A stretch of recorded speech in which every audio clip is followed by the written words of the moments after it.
우리가 어린 시절에 이런 것을 많이 경험했을 거예요. 공부를 안 하고 있으면 부모님 뭐라 하죠? 너 왜 이렇게 공부를 안 하니?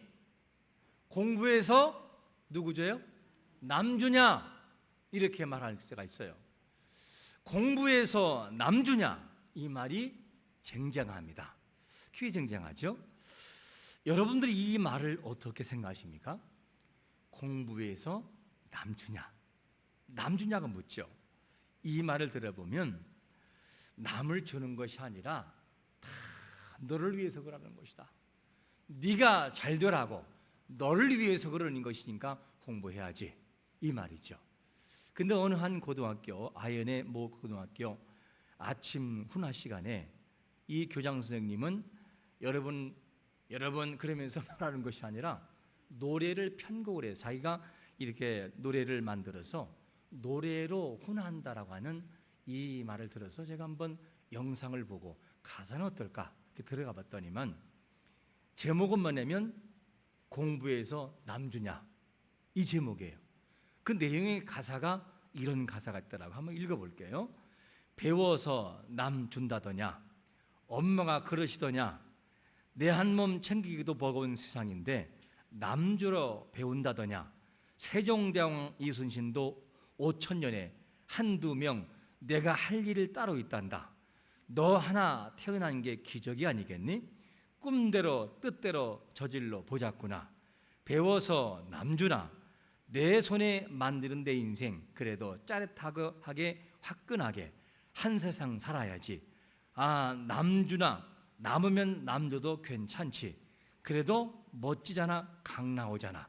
어쨌든 남주려 배우나, 배워서 남주나. 배워서 남주냐는 거예요. 그래서 배우는 것은 남을 주려고 하는 것이 아니라 바로 너를 위해서, 다 너를 위한 것이다, 이런 하나의 이야기를 하고 있는 거죠. 여러분들은 어떻게 생각하십니까? 지금까지는 배워서 남주나 이런 말을 많이 들었어요. 그런데 배워서 남주자 이런 말을 안 들었어요. 우리는 배워서 남주는 게 맞나? 배워서 나를 위해서 살아가는 것이 맞는가? 성경은 뭐라고 할까? 주님은 무엇을 기뻐하실까? 잊지 말 것은 하나님은 사랑하는 아들을 이 땅의 죄인들을 위하여 과감 없이 주신 것을 여러분 믿으시기를 축원합니다. 주셨어요. 그냥 과감하게 줬어요. 그런가 하면 아들의 희생을 통해서 죄인들까지도 하나님의 형상을 닮아가고 세상으로 보내서 주님의 마음을 전하도록 만든 것이 누구냐? 하나님의 마음이었어요. 이를 볼 때 예수님과 함께하는 모든 사람들은 배워서 자기를 위해서만 쓰려고 하지 말고 배워서 남주는 삶도 살아가기를 축원합니다. 그게 하나님이 기뻐하는 삶이라는 거죠. 다른 사람을 위해 주는 삶, 이것이 뭐냐면 하나님이 기뻐하는 삶이죠. 그렇다고 한다면 예수님을 정말 만나고 예수님을 닮아갔던 바울, 그런 변했어요. 변하고 난 다음에 이 바울은 어떤 것까지 포기할 수 있는 그런 고백이 나오냐면 그 첫 번째로 우리에게 보여주는 것이 자신에게 유익하던 것들은 과감하게 버릴 수 있는 용기가 있었어요. 누구에게? 자신에게 유익한 것들은 과감하게 내려놓을 수 있는 것들. 이 내용을 빌립보 3장 7절에서 뭐라고 말씀하고 있냐면 그러나 무엇이든지 내게 유익하던 것을 내가 그리스도를 위하여 다 해로 여길 뿐더러. 바울의 고백을 들어보면 그리스도를 위해서라면 자기에게 유익하는 모든 것도 뭐 할 수 있다? 내려놓을 수 있다는 거예요. 다 희생할 수 있다는 거예요. 이 말씀을 보면 바울이 살아간 삶은 하나님을 정말 만나니까, 예수님을 정말 만나니까 모든 것들을 다 내려놓을 수 있다. 무엇을 위해요? 자기에게 유익되던 것도 그렇게 할 수 있다는 거예요. 이것이 바울의 고백이었습니다. 그러므로 하나님을 방해하고 박해하던 그가 예수 그리스도를 정말 만나니까 말씀과 경험을 통하여 뭐가 되기 시작하느냐? 자기를 포기할 수 있다는 거예요. 여러분, 예수님을 정말 만나면 자기를 포기할 수 있는 용기도 있음을 믿으시기를 축원합니다. 포기할 수 있어야만 돼요. 그것이 뭐냐? 하나님의 사람이라는 거죠. 그래서 하나님을 정말 알고 진정으로 고백하는 인생은 뭐 할 수 있느냐? 자기 자신을 포기할 줄 알아야 돼요. 그런데 인생이 변하기가 쉬워요? 어려워요? 참 인생이 변하기가 어려워요. 하나님을 모르는 사람이 하나님을 아는 데까지는 많은 시간이 필요해요. 그리고 하나님을 아는 성도가 됐지만 그리스도 안에 들어와 있는 성도가 진짜 성도다운 삶으로 바뀌는 시간도 굉장히 시간이 필요해요. 한순간에 바뀌잖아요. 여기 계신 모든 분들 변화해야 될 사람도 있고 또 변한 사람도 있을 텐데 아직도 많은 변화만 되는 사람도 있어요. 그런데 그 시간이 필요한 거예요. 예를 들면 이거와 같아요. 이번 주에는 우리 초등부가 여러분 성경학교를 진행했습니다. 이제 1박 2일 그리고 이제 오늘까지는 3일이 쭉 이어지게 되는데 아이들과 함께 이 여름 성경학교를 진행하면서 그리고 이번에는 특별히 심야 기도회를 같이 참여했어요. 잠을 자면서. 그런데 심야 기도를 함께 기도하고 찬양하는 걸 바라보니까 제가 너무나 힘이 생겼어요. 와, 무릎을 꿇고 아이들이 박수 치는데 어른들은 이렇게 치잖아. 이렇게. 애들은 어떻게 해요? 그렇게 앉아요. 이러면서 박수 치는데 얼마나 감동적인지 무릎을 꿇고 엉덩이를 들면서 이런 초등학교 1, 2학년 학생들이 찬양하는 걸 보았어요. 절로 힘이 나는 그런 심야기 됐어요. 그리고 간절히 한 명당 전부 다가 안수기 돼주고 그렇게 끝났던 아름다운 시간이었어요. 얼마나 피곤하겠어요. 다음날 아침에 제가 화장실을 갔는데 화장실을 딱 들어가는 순간 남자 좌변기 안에 있는 휴지통을 바라보고 웃음이 벌컥 나왔어요. 그냥 혼자 웃었어요. 막 웃은 이유가 뭐냐면 아이들이 여러 명 화장실을 들어온 것 같아요. 그러니까 화장실을 하고 닦고 놓고 나중에는 휴지통이 가득 차고 넘치니까 이것이 넘치고 놀 데가 없으니까 벽 쪽을 향해 타고 올라갔다고 이렇게 벽 쪽을 향해서 쭉 올라갔어요. 그걸 보니까 제가 얼마나 웃음이 나오던지 어릴 때 뭐가 기억이 나느냐, 한겨울 재래식 화장실 어떡하죠? 꽁꽁 얼잖아요. 그러면 계속 그 위에 뭔가를 처리하면 이만큼 올라가가지고 장소를 옮겨 옆으로. 그 기억이 나가 막 웃었어요. 그러다가 그것을 보고 제가 오른발로 휴지통 이만큼 올라간 거를 쭉 내린 다음에 확 밟았어요. 그랬더니만 10분의 1로 꽉 줄어가지고 빈통이 될 만큼 되더라고요. 근데 실수한 것이 뭐냐면 너무 세게 눌러가지고 누른 바람이 얼굴로 확 올라와가지고 제가 굉장히 난처했던 그런, 앞으로 밟을 때는 천천히 밟겠습니다. 그런 시간이 있었어요. 아이들은 왜 그거를 못할까? 자기도 자기 것도 더러워서 처리하지 못하는데 남의 것을 처리하는 것은 어렵죠. 그거를 하려면 좀 더 나이를 먹어야 돼요. 좀 더 성숙해야만 돼요. 그러면 그거를 처리할 수 있습니다. 이와 마찬가지로 사람은, 성도는 변화해야 되는데 변하는 것이 참 어려워요. 변하는 시기가 있음에도 불구하고 변화를 추구하지 않는 사람이 있어요. 여러분, 우리가 정말 예수를 믿고 변하시기를 축원합니다. 변해야 돼요. 왜 변해야 되느냐? 변해야 되는 이유가 있어요. 마태복음 5장 16절에 보니까 이렇게 말씀합니다. 같이 한번 읽어볼까요? 이같이 너희 빛을 사람 앞에 비추게 하여 그들로 너희 착한 행실을 보고 하늘에 계신 영광을 돌리게 하라. 여러분, 우리가 예수님을 믿고 정말 변하여 변화된 삶이 보여지면 그 모습을 통해 누군가가 변하고 그 변한 삶을 통하여 세상 사람들에게 빛이 되고 삶으로 나가는 걸 믿으시기를 축원합니다. 그래야 우리도 변하고 세상 사람도 변하는 거죠. 이것이 너무나 중요한 거예요. 그러면 이렇게 정말 바울이 변하니까 뭐가 되기 시작하느냐? 자기에게 유익된 것을 과감하게 포기할 수 있었어요. 그러면 예수님을 진정으로 알고 만났던 바울은 누구 때문에 모든 것을 포기할 수 있느냐? 누구 때문에? 두 번째로 우리에게 주는 말씀은 뭐냐면 그리스도를 뭐하여?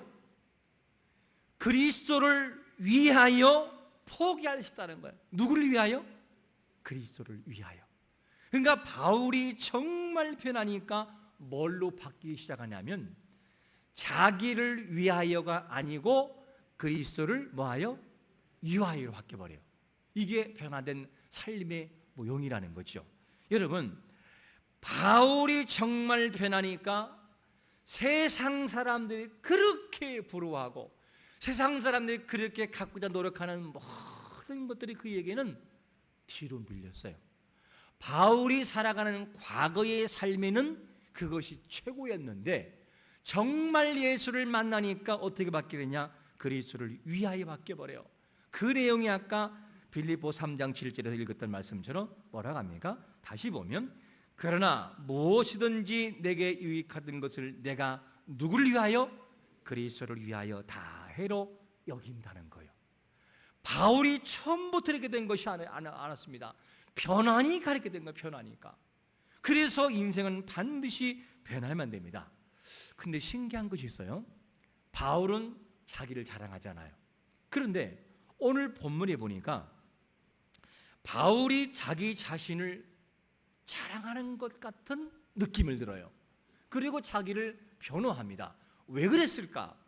이렇게 하는 이유가 뭐냐면 그 당시에 빌립보 교회 안에 거짓 사도들이 들어와서 뭐 하느냐? 바울을 공격하는데 율법을 가지고 공격하고 바울은 사도권이 없다 이러면서 여러 가지 정황들을 들어서 바울이 사도가 아닌 것을 증명해야 하는 거예요. 자꾸만.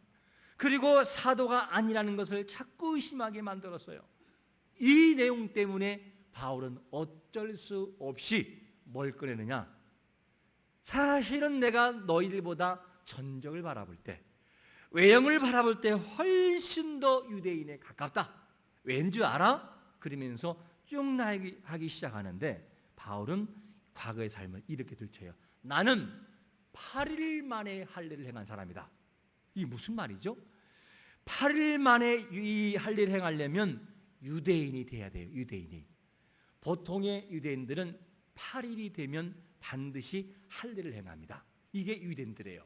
그런데 유대인 중에서도 이방인이었지만 이방인의 신분으로 기독교 안에 들어와서 있던 사람들이 뭐가 되느냐? 이 할례를 행하면 뭐가 되느냐면 이들은 유대인이지만서도 이방인이지만서도 이스라엘에 들어온 사람들은 진짜 그들은 혈통이 아니에요. 중간에 뭘로 바뀌느냐? 중간에 유대인으로 바뀌었기 때문에 그들은 바울과 비교가 되지 않아요. 바울은 처음부터 태어날 때부터 유대인이었지만 중간에 이들이 유대인으로 개종한 사람들은 혈통은 아니고 신분만 유대인이에요. 이들과 비교되잖아요. 그리고 또 뭘 자랑하느냐? 이스라엘에 나는 족속이었다. 이스라엘의 족속이라 한다면 혈통으로는 이스라엘이 아니지만 개종해서 이스라엘 된 사람이 있어요. 그런데 바울 나는 너희들과 같지 않다는 거예요. 처음부터 혈통적으로 나는 유대인이다. 이거를 자랑합니다. 그리고 세 번째는 뭐냐면 나는 베냐민 지파다. 베냐민 지파가 누구죠?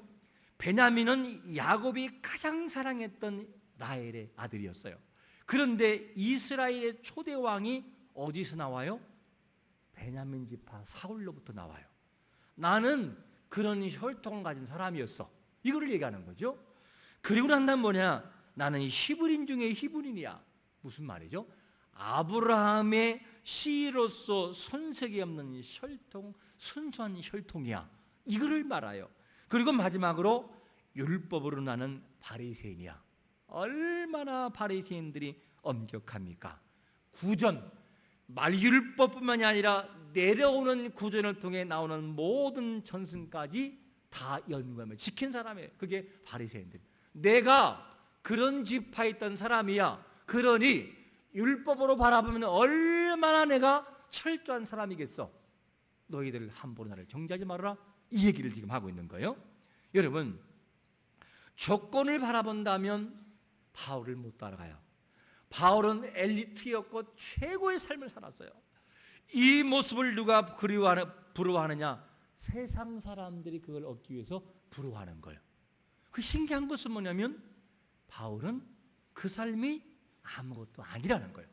내가 인생을 살아보니, 하나님 안에 들어와 보니 그거 별거 아니야. 별거 아니야. 나는 모든 것을 내놓을 수 있고 포기할 수 있어. 누구를 위하여? 주를 위해서.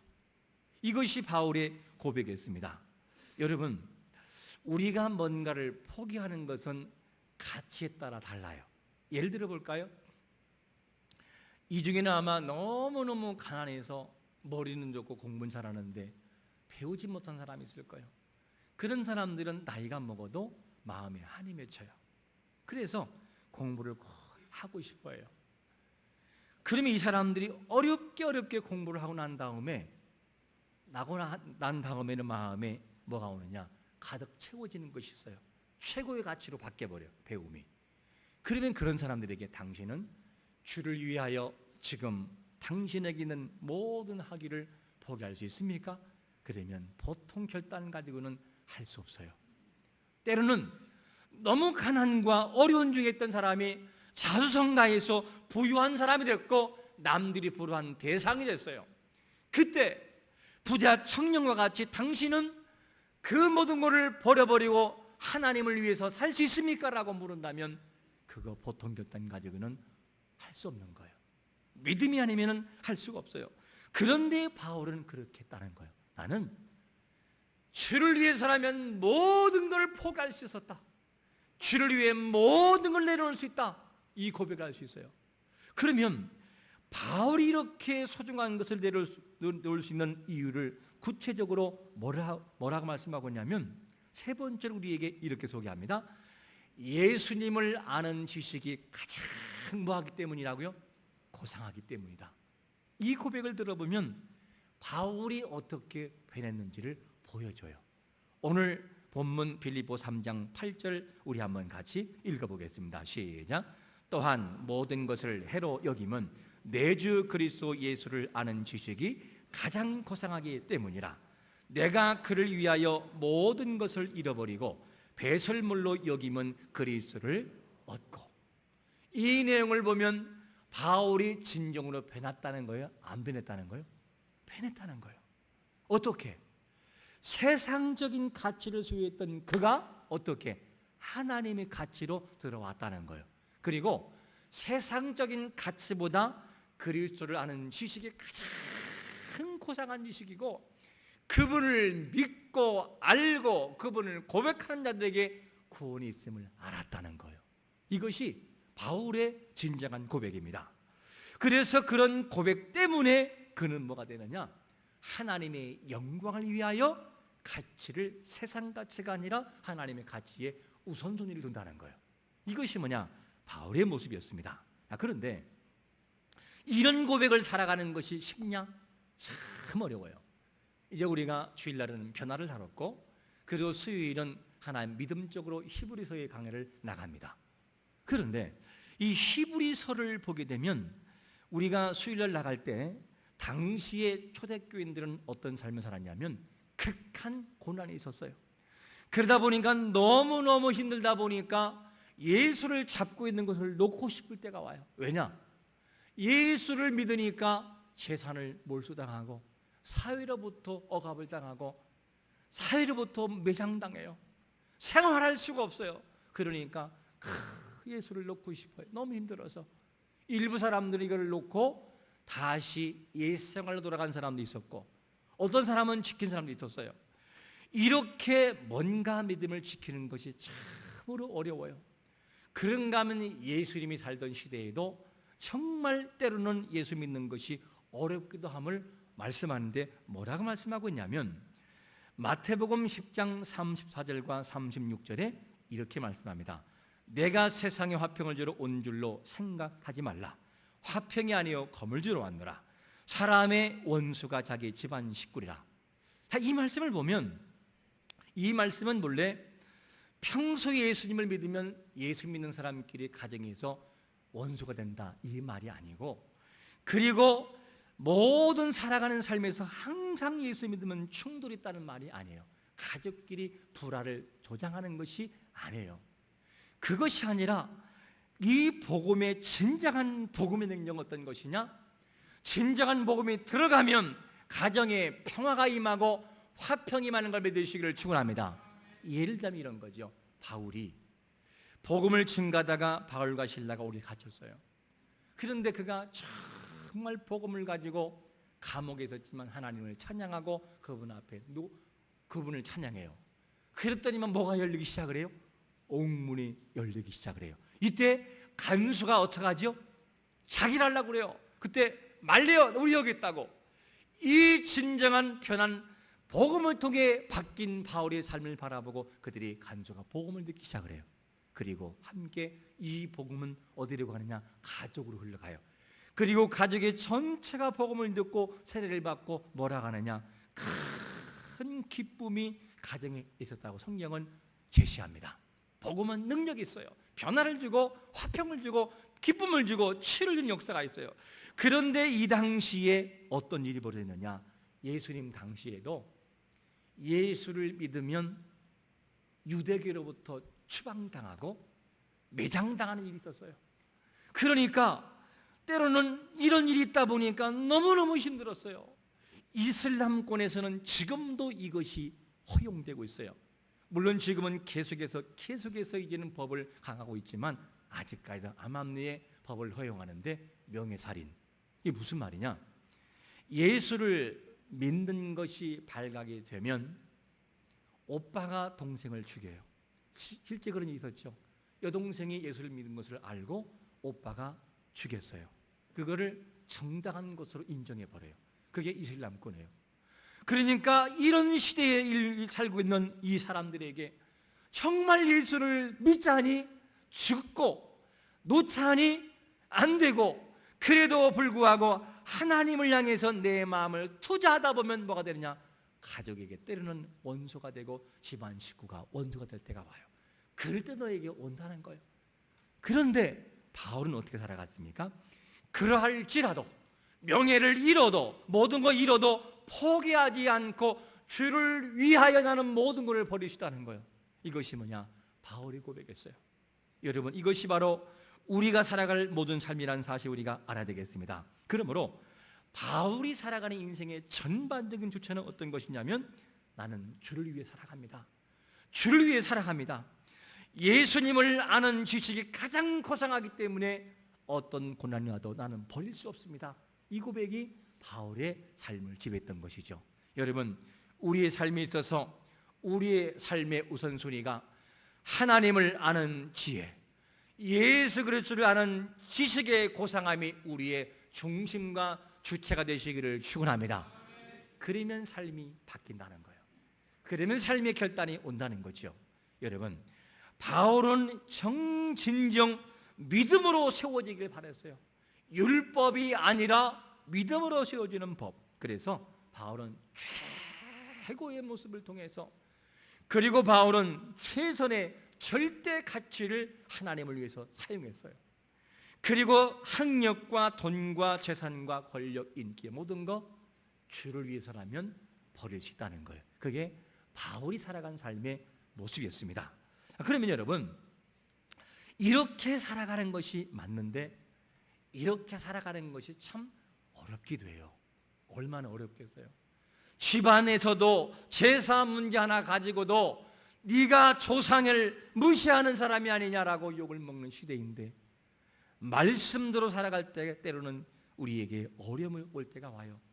그래도 여러분, 하나님의 사람이라면 하나님의 사람답게 변화를 가져오기를 축원합니다. 변화해야 되는 거죠. 이게 참 중요합니다. 그러면 한 가지 묻겠습니다. 왜 우리가 변화해야만 되느냐? 우리가 이 땅에 살다가 이렇게 살다가 죽으면 어디 들어가지요? 1번 지옥, 2번 천국. 어디 들어갑니까? 천국에 들어가요. 이양 예수 믿는 사람들 천국에 들어갈 거라면 누굴 만난다는 거예요? 하나님을 만나야 돼요. 좋으나 싫으나 반드시 삼위 하나님을 만나야 되는 거였어. 아버지 하고 만나야만 돼요, 우리는요. 그리고 그분과 언제까지 살아가야 돼요? 이야, 영원토록 그분을 찬양하고 그분과 함께 살아야 돼요. 그렇다면 여러분 변화해야 되지 않겠어요? 억지로 예수 믿지 말고, 억지로 교회 오지 말고, 억지로 신앙생활 하지 말고, 억지로 봉사하지 말고, 어쩔 수 없이 교회 나오는 아르바이트 신앙을 하지 말고 정말 주님이 좋아서 아버지 오늘도 주님을 바라봐요. 주님 오늘도 제가 보고 싶었어요. 하나님 예배가 그리워요. 하나님을 찾는 이름이 그리고 찬양이 그리워요 하는 그런 마음을 가지고 뭘 어떻겠습니까? 명절이 됐을 때에 평소에 아버지 어머니를 찾는 그 마음이 어쩔 수 없이 가야만 되는 아버지를 보는 효도의 마음이 아니라, 부러워하는 마음이 아니라, 한 번 가면 또 보고 싶은 아버지. 아버지 잘 지내시죠? 그럼 어떻게 몸은 어떠세요? 잘 지내지. 왜 전화했어? 그냥 괜찮은지 궁금해서요. 다음날 또 전화해서도 아버지 복숭아 한 박스 보냈어요. 맛있게 잡수세요. 뭘 그걸 보냈어? 아버지 좋아하시잖아요. 그거를 보는 부모의 마음이 자녀를 바라볼 때 어떨까? 이쁠까? 안 이쁠까? 그냥 심장이라도 빼주고 싶지 않겠어요? 심장이라도. 그런데 그런 자녀가 아니라 명절 됐음에도 불구하고 억지로 가야 되는데 마침 차가 밀린다고 안 되겠네 아버지 못 가겠네요. 가고 싶은 마음이 꿀뚝 같은데 차 때문에 못 가겠어요. 이거 부모가 모르겠어요? 그 아들에게 심장을 빼주고 싶겠습니까? 여러분 이왕 우리가 신앙생활 한다면, 이왕 신앙생활 한다면 하나님 앞에 나오는 것도 좀 즐겁게 나오면 어떨까요? 여러분 우리 세상 얼마나 살겠어요? 남은 생에 많지 않아요? 그런 세상 남은 생에만큼이라도 하나님 앞에 정말로 간절함으로 애절함으로 신앙과 믿음을 통해 하면 얼마나 좋겠습니까? 주님이 오시는 그날까지 하늘이 열리고 천사장의 나팔 소리가 울릴 때까지도 그런 형식으로 살아간다면 얼마나 억울하고 불행하겠어요. 제가 아는 어떤 그 목사님은 아버지가 목사님이신데 아버지가 목회를 하면서 5 아들에게 전부 다가 목회자를 시킨다고 그냥 서원을 해버렸어요. 공포를 해버렸어요. 자녀들에게 의견 묻지 않고. 그래서 이 아이들의 마음속에는 너무 상처가 됐어요. 그래서 지나가다 권사님들이 선생님은 나중에 목사님 됐으면 좋겠어 그러면 속으로 하는 말이, 권사님 저주하지 마세요. 왜 그런 소리 하냐고 속으로. 너무너무 싫었다는 거예요. 싫었던 이유가 뭐냐? 너무너무 싫으니까 신학을 하지 않기 위해 전공도 그렇게 반대를 해버리는 거예요. 다른 것으로. 이유는 뭐냐면 아버지를 목회하는 걸 바라보니까 너무 가난하게 살면서, 아버지는 도시에 가서 목회한다고 할머니는 출근하고 농사 짓는 모습을 바라보니까 도저히 이거는 아닌 것 같다는 거예요. 그리고 목회하면서 또 서럽게 쫓겨나는 것을 많이 경험했다는 거예요.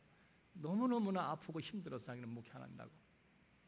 시골의 땅을 다 팔아서 교회를 세워놨더니만 피눈물이 나오는 경험을 현장에 사다 보니까 나는 죽으면 죽었지 목회 안 한다고 이러면서 다짐했던 그런 목사님 계신데, 너무너무 아프니까 너무너무 상처되니까 그런 말 하는 걸 제가 들었어요. 근데 지금은 목회를 얼마나 잘하는지 몰라요. 사람들이 감동을 주고 실력이 대단한 사람이에요. 그래서 감동을 주는 사람이 됐습니다. 여러분 이왕 천국 갈 거, 안 갈 것도 아니고 하나님 앞에 좀 영광스럽게 충성하면 얼마나 좋겠습니까? 바울의 변화는 이론의 변화가 아니었고 도덕의 변화가 아니었어요. 바울은 정말 예수님을 통해서 변화된 삶을 살았어요. 그러니까 변하니까 세상의 가치를 과감하게 버릴 수 있는 용기가 생겼어요. 여러분 인생을 살아가면서 단 한 번만이라 좋으니 하나님의 가치가 최고의 가치로 느껴지고 눈물 흘리는 그 한 번의 경험이 우리 앞에 있으시기를 축원합니다. 그래야 그를 위해서 생명도 걸어볼 수 있지요. 경험하지 않고 믿어지지 않는 하나님을 어떻게 믿겠습니까? 우리의 삶은 어떻게 살아갑니까? 여러분, 너는 나를 위해서, 너는 내가 너를 위해서 죽었는데 나를 위해서 정말 헌신할 수 있겠느냐?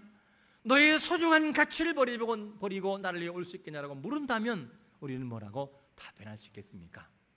우리는 답변해야 됩니다. 우리는 삶을 어떻게 살았습니까? 나의 것을 위해서 주님을 희생하는 삶을 살았다면 이제는 바꿔야 돼요. 언제까지 그럴 수는 없잖아요. 하나님, 지금까지는 저를 위해서 주님이 필요했고, 지금까지는 제가 영광과 출세를 하기 위해서는 당신이 필요했지만 이제는 아닙니다. 하나님, 오늘부터는 주를 위해서 제가 헌신하고 수고하겠습니다. 나머지는 아버지가 책임지세요. 이러면서 바뀐 삶을 살아가면 얼마나 좋을까? 이런 용기를 가지고 가는 사람을 하나님이 얼마나 멋있게 쓰겠습니까? 여러분, 바울을 정말 변화시켰던 주님께서, 그 주님께서 하늘 영광을 다 버리시고 이 땅에 오셔서 영혼을 구원하신 그 삶처럼 우리도 열심히 배워서 나를 위해서만 살지 말고 남을 위해서 주는 삶을 살아가기를 축원합니다. 남을 위해 줘라. 이게 성경의 해답인 거죠. 삶에 지쳐있는 사람들 일으켜 세워주고 살리는 사역, 그런 사람을 위해서 옮겨주는, 남을 주는 사람, 배워서 남을 줄 수 있는 사람이 된다면 하나님 얼마나 기뻐하겠습니까? 이런 삶이 한 주 동안도 나를 위해서만이 아니라 배워서 남을 줄 수 있는 사람도 되는 한 주가 되시기를 예수 그리스도의 이름으로 축원합니다. 아멘.